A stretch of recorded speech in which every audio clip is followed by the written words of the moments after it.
আজকে আমি সংক্ষিপ্ত সময়ে যে বিষয়টি নিয়ে আলোচনা করব সেই বিষয়টির নাম হচ্ছে অধিকার, হক বা পাওনা। অধিকার শব্দটি মূলত বাংলা শব্দ, এর আরবি হচ্ছে হক, পাওনা। সারা বিশ্ব জুড়ে এখন আমরা পৃথিবীতে বসবাস করছি। পৃথিবীতে বসবাস করাকালীন আমরা একে অপরে আত্মীয়র সঙ্গে জড়িত হয়ে আছি। কেউ পিতা হিসেবে আমরা আত্মীয়তার সম্পর্ক বজায় রাখছি, বাস্তবায়ন করছি। কেউ সন্তান হিসেবে, কেউ মাতা হিসেবে, এভাবে সারা পৃথিবী জুড়ে আমরা প্রত্যেকেই কোনো না কোনো সম্পর্কে আমরা লিপ্ত হয়ে আছি। তো এদিক দিয়ে লক্ষ্য রেখে আমরা একে অপরের সঙ্গে হক, পাওনা, অধিকার রাখি। অধিকার মানে হচ্ছে পাওনা, হক। এই অধিকার যদি আমরা একে অপরে লঙ্ঘন করি, অধিকার মূলত হচ্ছে দুই প্রকার। এক প্রকার হচ্ছে আল্লাহ তাআলার অধিকার, আর এক প্রকার হচ্ছে বান্দার অধিকার। বিশ্বনবী হাদিসের মধ্যে বলছেন, হে মুআজ ইবনে জাবাল হাদিসটি বর্ণনা করছেন, হে মুআজ, তুমি কি জানো হাক্কুল্লাহি আলাল ইবাদ মা হাক্কুল্লাহি আলাল ইবাদ, বান্দার উপরে আল্লাহর হক কি এবং বান্দার অধিকার আল্লাহর উপরে কি, তুমি কি জানো? হযরত মুআজ ইবনে জাবাল বলছেন, ইয়া রাসূলুল্লাহ, আপনি ভালো বলতে পারবেন যে আল্লাহর উপরে বান্দার হক কি আর বান্দার উপরে আল্লাহর হক কি। একটা হচ্ছে আল্লাহর অধিকার, যেটা আল্লাহ বান্দার কাছ থেকে চান, পাওনা রাখেন। আর একটা হচ্ছে বান্দার অধিকার, যেটা বান্দা আল্লাহর কাছ থেকে পায়, হক রাখেন, অধিকার রাখেন। তো বিশ্বনবী বলছেন যে আল্লাহর হক, আল্লাহর অধিকার হচ্ছে যে বান্দা বা আল্লাহর সৃষ্টি, আল্লাহর বান্দারা তারা কেবল আল্লাহরই ইবাদত করবে, আল্লাহকে বাদ দিয়ে অন্য কারো ইবাদত করবে না, শিরিক করবে না, মাজারে যাবে না, আল্লাহকে বাদ দিয়ে অন্য কাউকে ডাকবে না। এটা হচ্ছে আল্লাহর অধিকার। এক কথায় শুধুমাত্র আল্লাহ তাআলার ইবাদত করবে, আল্লাহকে বাদ দিয়ে অন্য কাউকে স্মরণ করবে না। এটা হচ্ছে আল্লাহ তাআলার অধিকার, পাওনা।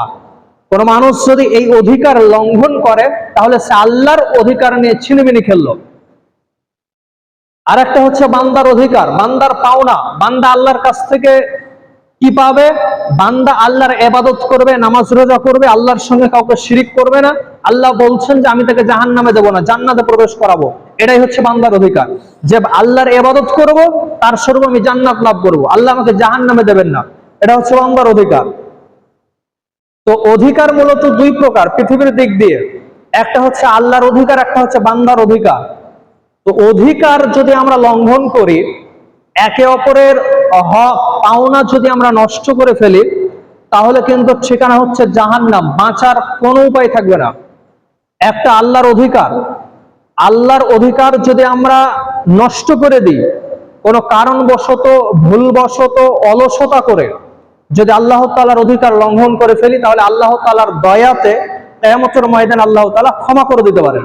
আল্লাহ তাআলার অধিকারগুলো হচ্ছে যে আল্লাহ তাআলার অধিকার, আপনি আল্লাহর ইবাদত করবেন, নামাজ পড়বেন, রোজা রাখবেন, দান সাদকা করবেন, যাকাত দেবেন।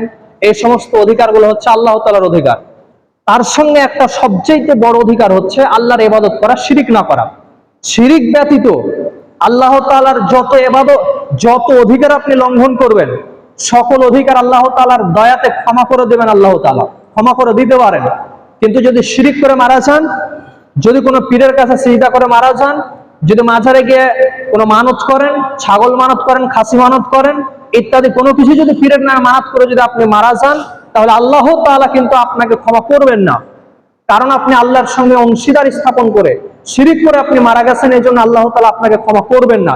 কিয়ামতের ময়দানে আপনি ক্ষমা পাবেন না, বিনা হিসাবে আপনি জাহান্নামে সরাসরি প্রবেশ করবেন।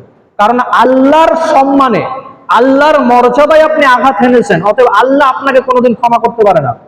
আপনার স্ত্রীর বিছানায়, আপনি যাকে বিয়ে করেছেন ওটা হচ্ছে আপনার স্ত্রী বা আমার স্ত্রী, ওই আমার স্ত্রীর বিছানায় যদি অন্য একজন পরপুরুষ এসে ঘুমায়, ওটা হচ্ছে আমার অধিকার। আমি স্ত্রীর কাছ থেকে হক বুঝে নেব যে আমার বিছানায় অন্য কাউকে ঘুমাতে দেবে না।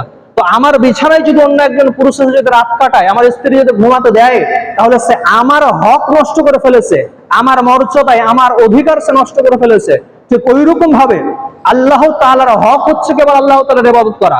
তো এবাদতে যদি আপনি একজন তার সৃষ্টিকে অংশীদার স্থাপন করে দেন, সন্তান দেওয়ার মালিক আল্লাহ, সন্তান যদি আপনি মাজারের কাছে গিয়ে চান, রুচি দেওয়ার মালিক আল্লাহ, রুচি যদি আপনি কোনো মানুষের কাছে গিয়ে চান, তাহলে আপনি আল্লাহর সমকক্ষ স্থাপন করছেন তারই সৃষ্টিকে। তাহলে আল্লাহ তাআলা এই জিনিসগুলো সহ্য করতে পারেন কি করে? অথচ আল্লাহ তাআলা সহ্য করবেন না, আপনাকে জান্নাতে কোনো অবস্থাতেই দেবেন না। পৃথিবীর বুকে আপনি সামান্য শিরিক করেছেন, আর যত ধরনের ইবাদত আছে সকল ইবাদত আপনি করেছেন, কিন্তু সামান্য চুল বরাবর আপনি শিরিক করেছেন। তো আল্লাহ তাআলা ওই শিরিকের কারণে আপনাকে সরাসরি জাহান্নামে প্রবেশ করাবেন, সব ইবাদত বাতিল হয়ে যাবে। সম্মানিত উপস্থিতি, এটা হচ্ছে আল্লাহ তাআলার অধিকার। আর দুনিয়াতে চলাচল করা অবস্থায় আমরা বান্দা হিসেবে বান্দার সঙ্গে কিছু অধিকার রাখি, হক রাখি, পাওনা রাখি। এই অধিকারটা হচ্ছে সবচেয়ে মারাত্মক অধিকার, হক। যদি অধিকার নষ্ট করে ফেলি, কিয়ামতের ময়দানে আল্লাহর অধিকার নষ্ট করলে, শিরিক ব্যতীত যদি আল্লাহর অধিকার নষ্ট করি, তাহলে আমি আল্লাহর দয়াতে আমি জান্নাতে যেতে পারি। কিন্তু যদি আমি বান্দার অধিকার নষ্ট করি, তাহলে আমি যতই নামাজ পড়ি, যতই ইবাদত করি, যতই সিয়াম পালন করি, এক কথা আল্লাহর সব ইবাদত আমি 100% মেনে চলছি, কিন্তু মানুষের বান্দার অধিকার আমি নষ্ট করে ফেলেছি, তাহলে জান্নাতে যাওয়া অসম্ভব, জাহান্নামে যেতে হবে। আর এটা একটা ছলনা, আল্লাহর সঙ্গে আপনি চালাকি করছেন, ছলনা করছেন। আপনি বলছেন যে আমি নামাজ পড়ছি, আমি জান্নাতে যাব না কেন? তো আর নামাজ পড়ার সঙ্গে সঙ্গে আপনি বান্দার অধিকার নষ্ট করে ফেলেছেন, তাহলে আপনি জান্নাতে যাবেন কি করে? নামাজ পড়ছেন মানে আপনি দেখানোর জন্য একটা আমল করছেন, মসজিদ থেকে বেরিয়ে গিয়ে আপনি মানুষের সঙ্গে অন্যায়ভাবে জুলুম অত্যাচার করছেন, মানুষকে আপনি গালি দিচ্ছেন, মানুষের সঙ্গে ভালো ব্যবহার করছেন না, অন্যায়ভাবে জোরপূর্বক আপনি তার কাছ থেকে জমি সম্পত্তি কেড়ে নিচ্ছেন, এটা হচ্ছে বান্দার সঙ্গে সম্পর্কিত পাপ। ওই বান্দা যতদিন আপনাকে ক্ষমা না করবে, ততদিন আপনি কিয়ামতের ময়দানে বাঁচতে পারবেন না, জান্নাতে যেতেই পারবেন না। আপনি যতই ইবাদত করেন, আল্লাহকে আপনি যতই সন্তুষ্ট করেন, বান্দার সঙ্গে আপনার সম্পর্ক নষ্ট হয়ে আছে। ওই বান্দা যতদিন আল্লাহর সামনে বলবে যে আল্লাহ এ আমার ভাই, আমি একে ক্ষমা করে দিলাম, অতএব তুমি জান্নাতে প্রবেশ করাও, ততক্ষণ পর্যন্ত আল্লাহ আপনাকে জান্নাতে প্রবেশ করাবে না। সম্মানিত উপস্থিতি, তো এভাবে আমরা অনেক অধিকার নষ্ট করে ফেলছি। একজন পিতা হিসেবে আমরা সন্তানের অধিকার নষ্ট করে ফেলছি, সন্তানেরা পিতামাতার অধিকার নষ্ট করে ফেলছে। এভাবে আমরা ভাই হিসেবে ভাইয়ের অধিকার নষ্ট করছি, স্বামী হিসেবে স্ত্রীর অধিকার নষ্ট করছি, স্ত্রী হিসেবে স্বামীর অধিকার নষ্ট করছি, এভাবে পাড়া প্রতিবেশীর যে হক অধিকার রয়েছে সেগুলো নষ্ট করছি, এভাবে আত্মীয় স্বজনের অধিকার সব কিছু আমরা নষ্ট করে ফেলছি। সম্মানিত উপস্থিতি, তো এভাবে অনেক অধিকারের কথা বলা যায়। তো সেই অধিকারগুলো ইনশাআল্লাহ ধাপে ধাপে আলোচনা করার চেষ্টা করব। তো আজকে আমি সংক্ষিপ্ত সময়ে যে বিষয়টি নিয়ে আলোচনা করব, যে অধিকার নিয়ে আলোচনা করব, সেই অধিকারটা মূলত হচ্ছে সন্তান এবং সন্ততির অধিকার। এটা সবচেয়ে মারাত্মক জিনিস, ভাইটাল বিষয়। আমরা বারবার বেশিরভাগ জমায়, বেশিরভাগ জালসা মাহফিলে, মোবাইলে আমরা শুনতে পাই যে পিতামাতার সেবা যত্ন না করলে, পিতামাতার দেখাশোনা না করলে, পিতামাতার যদি সঙ্গে সদ্ব্যবহার না করা হয়, তাহলে জাহান্নামে যেতে হয়। কিন্তু আমরা একথা শুনিনি যে ওই সন্তান যদি পিতামাতার সেবা যত্ন না করে, তাহলে জাহান্নামে প্রবেশ করবে, কোন একটা জাহান্নামে প্রবেশ করবে। কিন্তু আমরা একথা জানি না যে ওই পিতামাতা যদি সন্তানের অধিকার নষ্ট করে, সন্তানের যদি দেখাশোনা না করে, সন্তানের যদি যথাযথ হক আদায় না করে, তাহলে ওই একই জাহান্নামে আগে পিতামাতাকে ভরা হবে। আগে সন্তান সন্ততি জাহান্নামে যাবে না, আগে ছেলে মেয়েরা জাহান্নামে যাবে না, আগে জাহান্নামে ভরা হবে পিতামাতাদেরকে। কেন? একটা গাছ আপনি লাগিয়েছেন, বাড়িতে একটা গাছ লাগিয়েছেন, ফলের গাছ। তো গাছটা লাগানোর সঙ্গে সঙ্গে আপনি যদি আশা করেন, গতকালকে আপনি সন্ধ্যাবেলায় গাছটি লাগিয়েছেন, আর আজকে সকালবেলাতে গিয়ে যদি আপনি গাছের গোড়ায় গিয়ে যদি বলেন যে গাছটাতে ফল দেয় না কেন, মনে করুন আপনি একটা আপেলের গাছ লাগিয়েছেন, তো সকালবেলাতে গিয়ে বলছেন যে আপেলের গাছে ফল দেয় না কেন, এটা যেমন অসম্ভব যে গতকাল সন্ধ্যায় আপনি গাছ লাগিয়ে সকালবেলা যে ফলের আশা করছেন, এটা অসম্ভব। ঠিক ওইরকম ভাবে একটা বাচ্চা আপনি জন্ম দিয়েছেন, জন্ম দেওয়ার পরেও যদি আপনি তার কাছ থেকে ভালো কিছু আশা করেন, যে সন্তান আমাকে ভালো কিছু দেবে, খাবার দাবার দেবে, সে বড় হয়ে আমার দেখাশোনা করবে, এটা অসম্ভব। কারণ আপনার সন্তান জন্ম দিয়েছেন, শুধুমাত্র সন্তান, ছেলে মেয়ে জন্ম দেওয়ার নাম পিতামাতা নয়। একটা পাগল সেও বাচ্চা জন্ম দিতে পারে, একটা ছাগলেও বাচ্চা জন্ম দিতে পারে, একটা গরুতেও বাচ্চা জন্ম দিতে পারে। অতএব মানুষ হিসেবে একটা বাচ্চা জন্ম দিয়েছেন, ছেলের পিতা হয়েছেন, মাতা হয়েছেন, সন্তানের পিতামাতা হয়েছেন বলে আপনি যা ইচ্ছা তাই করে আপনি পাড়াতে গ্রামে আপনি মাংস বিলিয়ে বেড়াচ্ছেন যে আমি ছেলের বাবা হয়েছি, খুশিতে আপনি মিষ্টি বিতরণ করে বেড়াচ্ছেন, এর নাম পিতামাতা নয়। পিতামাতা হতে গেলে কিছু দায়িত্ব রয়েছে, যে আপনার সন্তানটাকে একটা মানুষের মতো মানুষ তৈরি করতে হবে, যাতে করে বড় হয়ে আপনি ওই সন্তানের কাছ থেকে কিছু ভালো আশা করতে পারেন। আর বর্তমান সময়ের অবস্থা কি জানেন?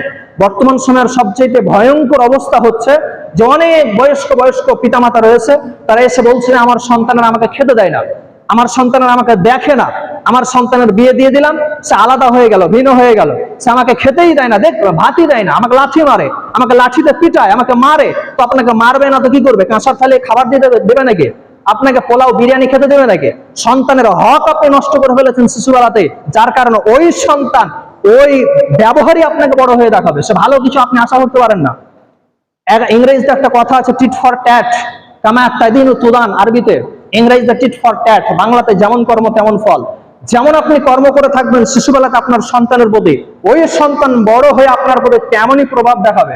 যদি সন্তানের হক আপনি একদম যথাযথভাবে আপনি পালন করে থাকেন, তাহলে ওই সন্তান বড় হয়ে পিতামাতার সেবা যত্ন করবে, পিতামাতার দেখাশোনা করবে, পিতামাতার যে হক রয়েছে সে হকগুলো সে যথাযথভাবে পালন করবে। আর ছোটবেলাতে যদি সন্তান অধিকার নষ্ট করে ফেলেন, তাহলে কোশ্চেন কালে ওই সন্তান থেকে আপনি ভালো আশা করতে পারেন না। ওই সন্তান আপনাকে পিটবে, দিনে 2-4 বেলা করে আপনাকে মারবে, এটাই স্বাভাবিক, এটাই বাস্তব। ওই সন্তানের কাছ থেকে আপনি ভালো কিছু আশা করতে পারেন না। সম্মানিত উপস্থিতি, অতএব পিতামাতা হিসেবে একটা সন্তানকে মানুষের মতো মানুষ তৈরি করতে গেলে, একটা সন্তানের কাছ থেকে ভালো কিছু চাইতে গেলে, সে একটা সমাজের উন্নতি করবে, সে পিতামাতাকে ভালো চোখে দেখবে, ভালো সম্মান করবে, মর্যাদা করবে। আপনি সন্তানের প্রতি গর্ববোধ করবেন, সন্তানের কারণে আপনি সমাজের বুকে বুক ফুলিয়ে চলবেন। এই জন্য আপনাকে আগে সতর্ক হতে হবে। পিতামাতা হবেন তার পূর্বে আপনাকে সতর্ক হতে হবে। তার মধ্যে 1 নম্বর সন্তানের অধিকার হচ্ছে যে বিয়ে হওয়ার পূর্বে, এটা সন্তানের 1 নম্বর অধিকার। সন্তানের সর্বপ্রথম অধিকার হচ্ছে যে আপনি যে মেয়েটাকে বিয়ে করতে যাবেন, যে মেয়েটা আপনি বিয়ে করতে যাবেন, যাদের বিয়ে হয়নি তারা, যে মেয়েটাকে আপনি বিয়ে করতে যাবেন, ওই মেয়েটার পেট থেকে আপনার হবু সন্তান হবে। ওই মেয়েটা শুধু আপনার স্ত্রী নয়, ওই স্ত্রীটা হচ্ছে আপনার হবু সন্তানের মা, ওই হবু সন্তানের বিশ্ববিদ্যালয়, হবু সন্তানের আপনার ইউনিভার্সিটি। যে ওই মেয়ের পেট থেকে, আপনার স্ত্রীর পেট থেকে যে বাচ্চা আসবে পৃথিবীতে, ওই বাচ্চাটা পৃথিবীতে আসার পরে আপনার ওই স্ত্রীটা যদি অশিক্ষিতা হয়, যদি অসভ্যা হয়, যদি সর্ব অবস্থায় মোবাইল দেখনেওয়ালি হয়, যদি সর্ব অবস্থায় টিভি সিরিয়াল নিয়ে ব্যস্ত থাকনেওয়ালি হয়, তাহলে ওই মহিলার পেট থেকে পৃথিবীর বুকে একদম কোরআনের হাফেজ হবে, একদম বড় মাপের আল্লামা হবে, একদম বড় মাপের বৈজ্ঞানিক হবে, একদম বড় মাপের সায়েন্টিস্ট হবে। এই আশা করা হচ্ছে অসম্ভব। এই কারণে আপনাকে যখনই বিয়ে করতে যাবেন বা যারই বিয়ে দেবেন, যারাই বিয়ে করেছেন, আপনার স্ত্রীকে আগে সতর্ক হতে হবে। আপনার স্ত্রীর পেট থেকে বাচ্চা আসবে একটা আখ পিসা মেশিনে, যেখানে আখ পেশাই করা হয়, একদিকে আখ ভরবেন, অন্যদিকে রস বের হবে। তো আখ পিসা মেশিনে আপনি আখ ভরে দিয়েছেন, ওইদিকে আপনি একটা গ্লাস নিয়ে দাঁড়িয়ে আছেন, রস পড়বে। আর রস পড়ার সময় যদি সামান্য একটি কেরাসিন ভরে দেন ওই মেশিনটাতে, তাহলে যেদিকে রস বের হচ্ছে ওইদিকে সুস্বাদু সুন্দর রস বের হবে না গন্ধযুক্ত রস বের হবে? কখনোই সুন্দর রসের আশা করতে পারেন না আপনি, কারণ ওখানে কেরাসিন পড়ে গেছে। ঠিক ওইরকম ভাবে মায়ের গোডাউনটা হচ্ছে বাচ্চা তৈরি করার গোডাউন। মায়ের পেটে যখন বাচ্চা চলে আসে, তখন ওই মাকে সাবধানতা অবলম্বন করতে হয়। তো সর্বপ্রথম সন্তানের অধিকার হচ্ছে সুন্দর মতো একটা মা নির্বাচন করা, শিক্ষিতা মা নির্বাচন করা। বিষ্ণু বলছেন যে তুনকাহুল মারআতু লিআরবাইন, মহিলাদেরকে বিয়ে করা হয়, মেয়েদেরকে বিয়ে করা হয় 4টি জিনিস দেখে। তার দিন দেখে, তার টাকা পয়সা দেখে, তার বংশমর্যাদা দেখে, তার সৌন্দর্যতা দেখে। তো ফাজফার বিজাতিদ দ্বীন, রাসূল সাল্লাল্লাহু আলাইহি সাল্লাম বলছেন তুমি তার দিনটাকে, তার দিন ইসলামটাকে তুমি মর্যাদা দাও। একজন মহিলার ভিতরে পুরুষেরা বিয়ে করে মোটামুটি 4টি জিনিস দেখে। মেয়েটির বংশমর্যাদা কেমন, মেয়েটি দেখতে সুন্দর না কালো, মেয়েটির টাকা পয়সা আছে না নাই, এবং মেয়েটি দিনদারি কিনা। রাসূল সাল্লাল্লাহু আলাইহি সাল্লাম বলছেন যে তোমরা এই 4টি জিনিসের মধ্যে যদি তার দিনদারিতা প্রকাশ পেয়ে যায়, মেয়েটি যদি ইমানদার হয়, সে যদি শিক্ষিতা হয়, সে যদি জ্ঞানী হয়, তার ভিতরে যদি দ্বীন ইসলামের জ্ঞান থাকে, তাহলে ওই মেয়েটাকে তোমরা প্রাধান্য দাও। তার টাকা পয়সা থাকুক আর না থাকুক, তার সৌন্দর্যতা থাকুক আর না থাকুক, তার বংশমর্যাদা থাকুক আর না থাকুক, তার ভিতরে দিন আছে মানে তোমরা তাকে প্রাধান্য দিয়ে দাও। ওই মহিলার পেট থেকে তুমি আল্লাহওয়ালা পাবে। ওই মহিলাকে তোমার সংসারে শান্তি বজায় থাকবে।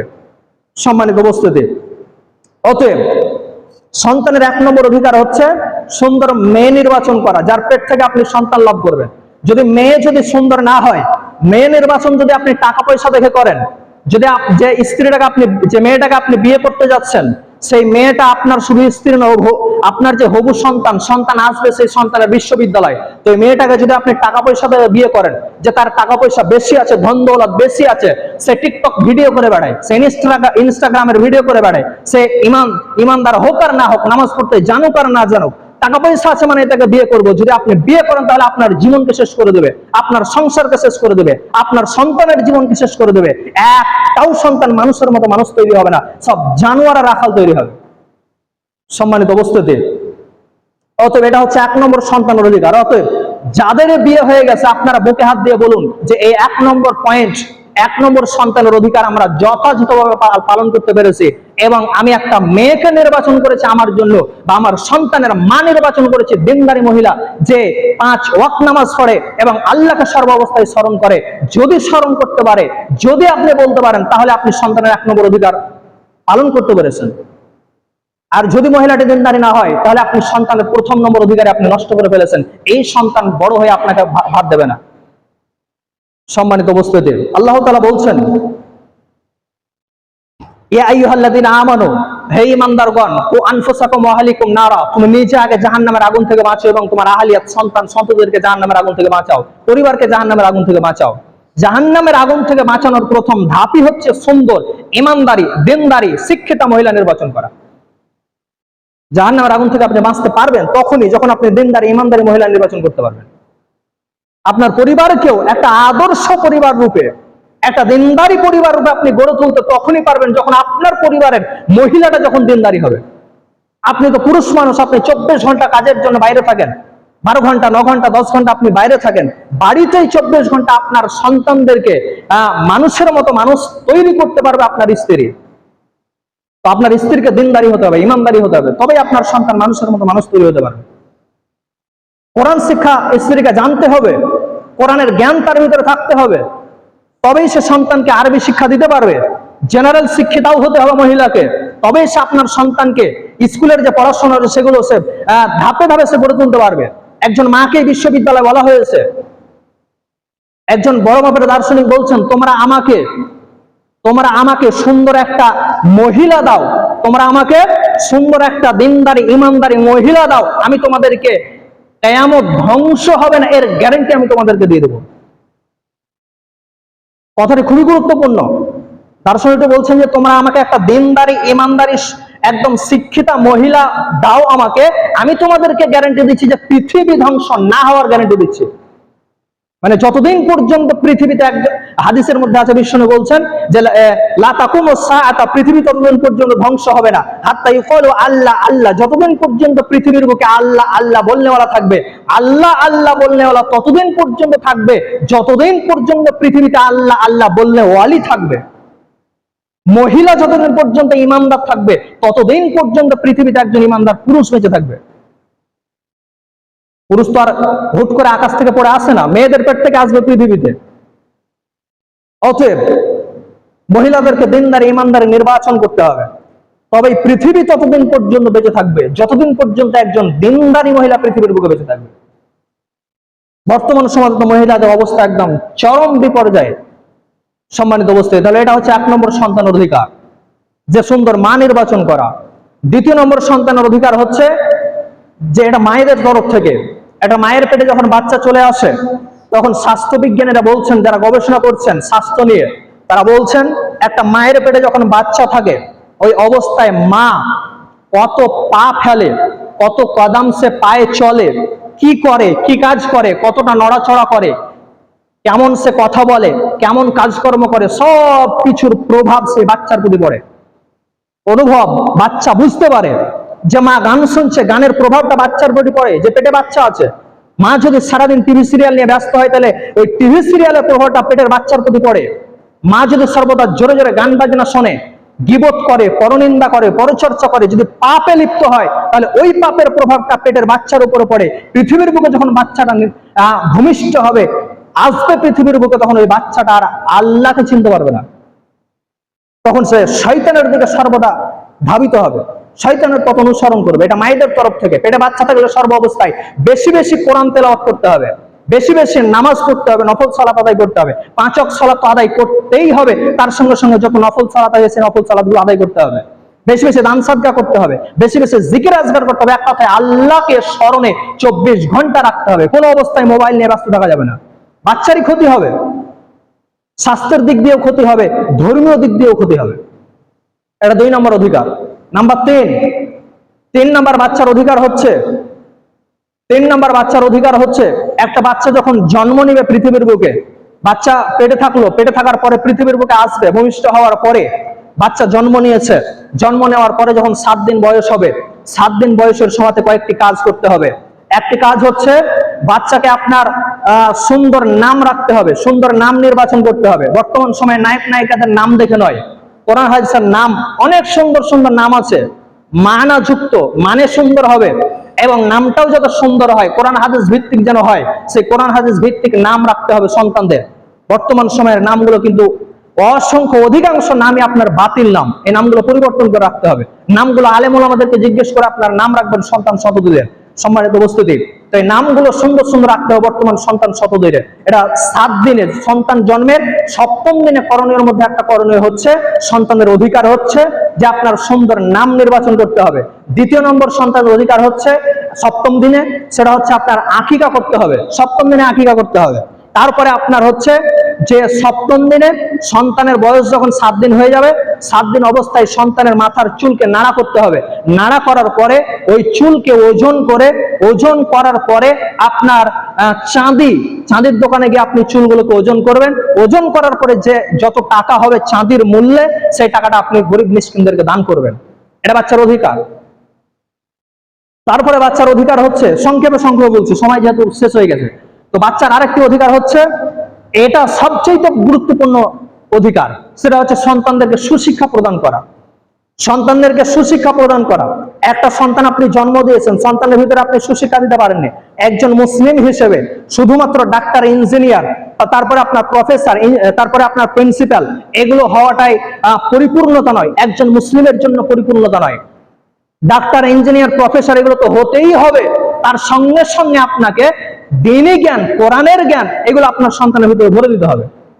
যদি সন্তানের ভিতরে কোরআনের জ্ঞান ভরে দিতে না পারেন, তাহলে আপনার সন্তান মানুষের মতো মানুষ তৈরি হতে পারবে না। ডাক্তার হবে ঠিকই, মাস্টার হবে ঠিকই, আপনার ইঞ্জিনিয়ার হবে ঠিকই, কিন্তু সে মানুষ হতে পারবে না। আমার বড় বড় ডিগ্রি আছে, আমি মনে করুন বড় বড় একদম প্রফেসর, ইঞ্জিনিয়ার, ডাক্তার, কিন্তু আমি মানুষ হতে পারিনি। আমার ভিতরে পশুত্ব এখনো ঢুকে আছে। এই কারণে কোন ডাক্তারের কাছে যদি একটা পেশেন্ট আসে, তাহলে ওই ডাক্তারটা মনে করে আমার কাছে একটা খরিদ্দার এসেছে। কোন ইঞ্জিনিয়ার যদি একটা তার কোন কাউকে পেয়ে যায়, তখন সে মনে করে আমার কাছে একটা খরিদ্দার এসেছে, কারণ তার ভিতরে দ্বীনি জ্ঞান নাই। তো দ্বীনি জ্ঞান এমনই একটা জিনিস, আপনার ভিতরে যদি দ্বীনি জ্ঞান থাকে, তাহলে যে অপারেশনটা 10,000 করা উচিত 10,000 হয়ে যেত, সেই অপারেশনটা টেনে নিয়ে 1 লাখ পর্যন্ত নিয়ে যেতে পারতো না। নিয়ে যায় কেন? কোরআনের জ্ঞান নাই তার কারণে। সম্মানিত উপস্থিতি, বর্তমান সময়ে আমরা সন্তানদেরকে এই জিনিস থেকে সবচেয়ে দূরে রেখেছি। সব শিক্ষা দিয়ে দেবো, দুনিয়ার যত শিক্ষা আছে সব দিয়ে দেবো, কিন্তু কোরআনের শিক্ষা দেবো না। অথচ আমরা মুসলমান, কোরআনের শিক্ষা দিতে আমরা সবচেয়ে পিছনে কেন? কি জবাব দেবো আমরা আল্লাহর কাছে? আল্লাহ বলবেন যে কিয়ামতের ময়দানে যে তুই কোরআন পড়ে এসেছিস, তখন আমরা কি বলবো আল্লাহকে? যে না, আমরা কোরআন খোলার সময় পাইনি। আজকে যদি বলা হয় আপনার সন্তানকে মসজিদে পড়তে পাঠান না কেন, কেন আরবি শিখান না, তখন বলবেন অনেকে যে সময় পায় না তাই। তো আপনি ওই কথাটা আল্লাহর কাছে বলিয়েন। আল্লাহ কিয়ামতের ময়দানে বলবেন যে তোর সন্তানকে বা তোরা কোরআন পড়ে আসিসনি কেন, কোরআন শিক্ষা করে আসিসনি কেন আমার কাছে? তখন আপনি বলবেন আল্লাহ সময় পাইনি তাই। বাঁচার কত উপায় থাকবে? আপনি বেঁচে যান কিয়ামতের ময়দানে। সম্মানিত উপস্থিতি, তাহলে সন্তান সন্ততিদেরকে সবচেয়ে বড় সন্তানের অধিকার হচ্ছে সুশিক্ষা প্রদান করা। আজকে যেমনই সন্তান আপনার 10-12 বছর বয়স হয়ে যাচ্ছে, সন্তানদেরকে আপনার রাজমিস্ত্রি পাঠিয়ে দিচ্ছে। সন্তানদেরকে ঠিক বয়সে উপনীত না হওয়ার পূর্বেই, 18 বছর হওয়ার পূর্বেই আধার কার্ডে বয়সকে বাড়িয়ে দিয়ে তারা বাইরে সোনার কাজে, রাজমিস্ত্রির কাজে পাঠিয়ে দিচ্ছে। ভাবছে বড় বড় টাকা আমি ইনকাম করব, আর বাড়িতে আমি বড় বড় বিল্ডিং বানাবো। এটা অশিক্ষিত পিতামাতার পরিচয়, এটা শিক্ষিত পিতামাতার পরিচয় নয়। সন্তানকে আপনি মানুষের মতো মানুষ তৈরি করবেন। সমাজের লাভ, গ্রামের লাভ, আপনার লাভ, পাড়া প্রতিবেশীর লাভ, দেশের লাভ, বঙ্গের লাভ। সন্তান যদি অমানুষ হয়, তাকে আপনি ছোটবেলাতে রাজমিস্ত্রি পাঠিয়ে দিচ্ছেন, সে আপনাকে এসে ভাত দিবে, এটা আপনি আশা করেন কি করে? ওই সন্তান আপনাকে বড় হয়ে আপনাকে পিটবে, দুবেলা আপনাকে লাঠিতে মারবে, এটাই স্বাভাবিক। সে ভাত দেবে না, কারণ আপনি ছোটবেলাতে আপনাকে তাকে সুশিক্ষা প্রদান করেননি। শুধু জেনারেল শিক্ষা দেওয়ার নাম শিক্ষিত করা নয়, তাকে দিনী জ্ঞান তার ভিতরে ভরে দিতে হবে। এর জন্য পিতামাতা দায়ী। একটা সন্তানের কাছ থেকে ভাত পায় না, সন্তান পিতামাতাকে মেরে মেরে বৃদ্ধাশ্রমে রেখে আসছে, সন্তান পিতামাতাকে দিনে 2-4 বেলা করে মারে, এর জন্য পিতামাতা ছাড়া অন্য কেউ দায়ী নয়। বিয়ের পরে বলছে সন্তান আমার বউয়ের কাজ হয়ে গেছে, আলাদা হয়ে গেছে, হবে না তো কি করবে? বিয়ের সময় তো আপনি সন্তানের কাছ থেকে এই বৌমার কাছ থেকে, আপনার সন্তানের শ্বশুর মশাইয়ের কাছ থেকে আপনি কোটি কোটি টাকা, লাখ লাখ টাকা আপনি পণ নিয়েছেন, বিক্রি করে দিয়েছেন সন্তানদেরকে, তো ওই সন্তানকে আপনি নিজের বলে দাবি করতে পারেন কি করে? সম্মানিত উপস্থিতি, তাহলে এভাবে আমরা সন্তানদের অনেক অনেক অধিকার নষ্ট করে ফেলেছি। সম্মানিত উপস্থিতি, সমাজের বুকে এত অন্যায়, এত দুর্নীতি, এত পাপাচার, এত জুলুম, এত মারামারি, দাঙ্গা হাঙ্গামা, কাটাকাটি, রাজনীতি নিয়ে মারামারি, এবং বিভিন্ন পর্যায়ে বিভিন্ন ডিপার্টমেন্টে যে আমরা মারামারিতে লিপ্ত হচ্ছি, এর একটি আপনার কারণ, সেটা হচ্ছে সন্তানরা অশিক্ষিত হওয়ার কারণে। যদি সন্তান অশিক্ষিত হতো তাহলে রাজনীতি নামে জিনিসে যেত না। সন্তান যদি শিক্ষিত হতো তাহলে রাজনীতির ময়দানে নামতো না। সন্তান যদি শিক্ষিত হতো তাহলে আপনার জঘন্য জঘন্য পাপের দিকে তারা নেমে পড়তো না। সম্মানিত উপস্থিতি, রাজনীতির ময়দানে মারা যাচ্ছে কারা? সাধারণ মানুষ। যারা নেতা রয়েছে, বড় বড় মানুষ রয়েছে, তারা একটা পায়ের উপরে পাতিল দ্বারা পার্লামেন্টে বসে আছে, চেয়ারের উপরে বসে আছে, মরছে কে? সাধারণ মানুষ, আপনি আমি। কেন? অশিক্ষিত হওয়ার কারণে। কেন আমরা তাদের পা চাপতে যাব? কেন আমরা তাদের গোলামি করতে যাব? আমরা নিজেরা নিজের পায়ে দাঁড়াবো। সম্মানিত উপস্থিতি, এগুলো সব অশিক্ষিতর কারণে, অশিক্ষিতর প্রভাব। সমাজের বুকে যখন অশিক্ষিত বা শিক্ষার হার কমে যাবে, অশিক্ষিতর হার যখন বেড়ে যাবে, তখন এত সমস্ত অন্যায়, দুর্নীতি, পাপাচার এগুলো ছড়িয়ে পড়বে। হাদিসের মধ্যে আছে, বিশ্বনবী বলছেন কিয়ামতের পূর্বে এই অশিক্ষিতর হার বেড়ে যাবে এবং সমাজের বুকে অন্যায়, এ সমস্ত জুলুম, অত্যাচার, পাপাচার সবকিছু বেড়ে যাবে। সম্মানিত উপস্থিতি, এই শিক্ষা সম্পর্কে পরবর্তী সময় ইনশাআল্লাহ আরো আলোচনা করব। তো সন্তানের সবচাইতে বড় অধিকার হচ্ছে সন্তানের ভিতরে সুশিক্ষা প্রদান করা, দ্বীনি শিক্ষা প্রদান করা। দুনিয়াবী শিক্ষা তো দিতে হবেই, বর্তমান সময়ে দুনিয়াবী শিক্ষা ছাড়া কোনো বাঁচার উপায় নেই। দ্বীনি শিক্ষার সঙ্গে সঙ্গে দুনিয়াবী শিক্ষার সঙ্গে সঙ্গে দ্বীনি শিক্ষাও তার ভিতরে ভরে দিতে হবে, তবেই পৃথিবীতে বাঁচতে পারবে। পৃথিবীতে বাঁচার জন্য দুনিয়াবী শিক্ষা শিখতে হবে, আখেরাতে বাঁচার জন্য দুনিয়াবী শিক্ষা শিখতে হবে। অথচ দুনিয়াতে আমি কয়েক সেকেন্ড, বিষ্ণু বলছেন আখেরাতের দিনের সংখ্যা হচ্ছে, একটা দিন হবে 50,000 বছরে একটা দিন। একটা দিন 50,000 বছরের সমান একটা দিন, আর দুনিয়ার দিন হচ্ছে 24 ঘন্টা একটা দিন। বলছে আখেরাতের তুলনায় কোন মানুষ যদি 60-70 বছর দুনিয়াতে বেঁচে থাকে, তাহলে 2-1 মিনিট সে পৃথিবী করলো। তাহলে 2-1 মিনিট বাঁচার জন্য আমরা দুনিয়াবী শিক্ষার পেছনে কত দৌড়াদৌড়ি, কত মাস্টার আমরা নিযুক্ত করে রেখেছি। হাজার হাজার টাকা দিই বাংলা শিক্ষকের জন্য, অঙ্ক শিক্ষকের জন্য 1000 টাকা, আপনার বিজ্ঞান শিক্ষকের জন্য আরো 1000 টাকা, এভাবে সব ডিপার্টমেন্টে আমি শিক্ষক নিযুক্ত করে রেখেছি 1000, 2000, 3000 করে, কিন্তু আরবি শিক্ষার জন্য আমি 50 টাকাও ব্যয় করতে পারি না। এটা লজ্জাজনক ছাড়ার কিছু নয়। মুসলিমের জন্য এটা সবচেয়ে বড় লজ্জাজনক। সম্মানিত উপস্থিতি, মুসলমানদের অধঃপতন, মুসলমানরা নির্যাতিত হওয়ার, মুসলমানরা এত অত্যাচারিত হওয়ার সবচেয়ে বড় কারণ হচ্ছে দ্বীনি শিক্ষা থেকে পিছনে থাকা, দ্বীনি শিক্ষার প্রতি গুরুত্ব না দেওয়া। সম্মানিত উপস্থিতি, সময় যেহেতু পার হয়ে গেছে, তাই এ সম্পর্কে আরো পরবর্তী সময়ে বিস্তারিত আলোচনা করব।